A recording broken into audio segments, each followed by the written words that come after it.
situasi kecewa, situasi berat, situasi merasa sendiri, ditinggalkan, diabaikan, gak punya siapa-siapa, banyak masalah, terbeban, situasi sedih. Dan dalam situasi itu, kunci untuk kita survive, kunci untuk dapat jalan keluar, kunci untuk dapat keajaiban itu cuma satu, husnuzon kepada Allah. Berbaik sangka kepada Allah. Itu kunci, teman-teman. Dan kunci ini adalah kunci paling mudah. Bukan kata saya, kata ulama, dan nanti banyak sekali contoh-contoh kisahnya.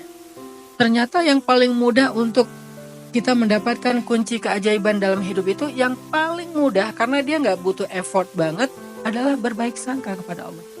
Sangat-sangat tidak butuh effort yang berlebih. Sehingga dengan kita switch sedikit aja pikiran kita yang harus connect dengan, relate dengan hati kita. Gak boleh pikiran kita husnuzon tapi hati enggak.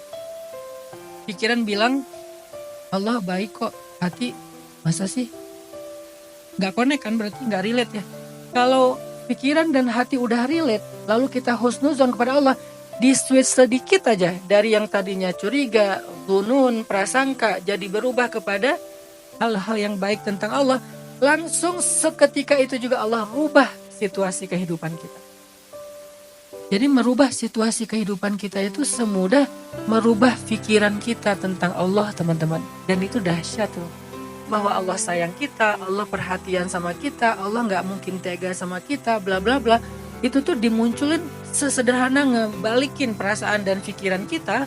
Sesederhana itu juga dan semudah itu juga Allah kun fayakun merubah situasi dan keadaan kita. Mudah sekali ternyata. Saya kasih contoh tentang keajaiban husnuzan yang ekstrim dulu nih. Nabi pernah bercerita, nanti di hari kiamat ada 4 orang ahli neraka, yang mereka itu banyak dosa, durhaka, kufur kepada Allah. Mereka itu diazab di dalam api neraka, kemudian setelah sekian lama dikeluarkan dari api neraka. Dikeluarkan dari api neraka untuk dihisap. Apakah dosa mereka udah habis?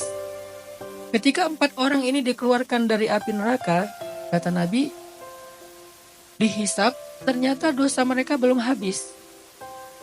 Maka kemudian Allah mengatakan, kembalikan mereka ke dalam neraka.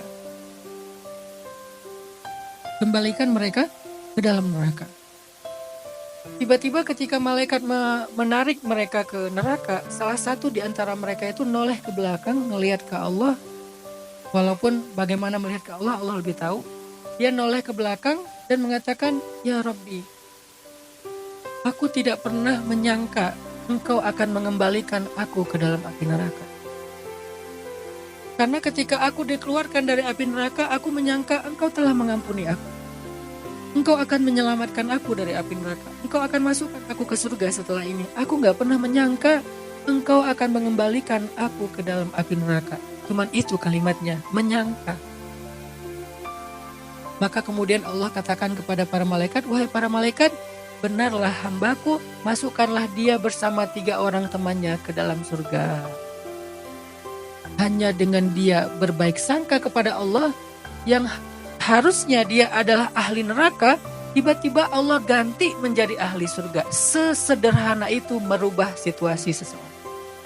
Dari ahli neraka langsung berubah menjadi ahli surga. Hidup kita seberat apapun bukan neraka. Gak seberat siksaan api neraka. Hidup kita itu hanya ujian-ujian, musibah-musibah yang kalau ditimbang dengan api neraka, itu tuh gak ada apa-apanya. Bahkan bisa dibilang itu masih nikmat. Kalau api neraka aja Allah bisa ngerubah sekejap hanya dengan berbaik sangka kepada Allah, bagaimana lagi dengan hidup kita. Sehingga ketika dia bilang, ya Allah, aku gak pernah nyangka Engkau akan memasukkan aku lagi ke dalam api neraka.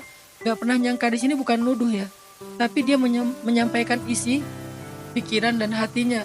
Aku gak nyangka ya Allah, karena aku pikir Engkau telah mengampuni aku. Allah katakan, aku mengampuni dia. Dan benarlah prasangka dia kepadaku, masukkan dia ke dalam surga karena ana inda dhanni abdi bi.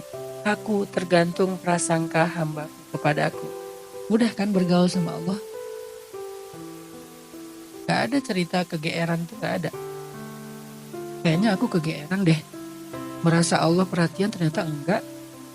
Merasa Allah kayaknya sayang banget sama aku, ternyata enggak. Nggak ada cerita ke Allah tuh kegeeran kitanya tuh nggak ada. Karena semakin baik prasangka kita kepada Allah, maka seperti itulah Allah kepada kita, bahkan lebih. Kegeeran itu hanya muncul dalam bergaul dengan manusia.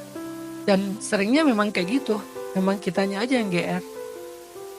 Aku kira dia baik sama aku kira dia bakal maafin aku kira ini kan zon, prasangka kan. Dan kita selalu aku kira yang baik-baik tentang orang lain, dan seringnya, walaupun gak selalu, seringnya kecewa. Karena dia ternyata gak kayak gitu. Aku kira dia pengen nolongin aku, ternyata manfaatin.